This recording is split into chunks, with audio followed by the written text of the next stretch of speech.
नमस्ते अस्तु भगवन् विश्वेश्वराय महादेवाय त्र्यम्बकाय त्रिपुरान्तकाय त्रिकाग्निकालाय कालाग्निरुद्राय नीलकण्ठाय मृत्युञ्जयाय सर्वेश्वराय सदाशिवाय श्रीमन्महादेवाय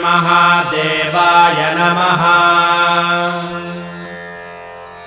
नमो हिरण्यबाहवे सेनान्ये दिशां च पतये नमो नमो वृक्षेभ्यो हरिकेशेभ्यः पशूनां पतये नमो नमः सस्पिञ्जराय द्विषीमते पथीनां पतये नमो नमो बभ्रुषाय विव्याधिनेन्नानां पतये नमो नमो हरिकेशाय योपवीति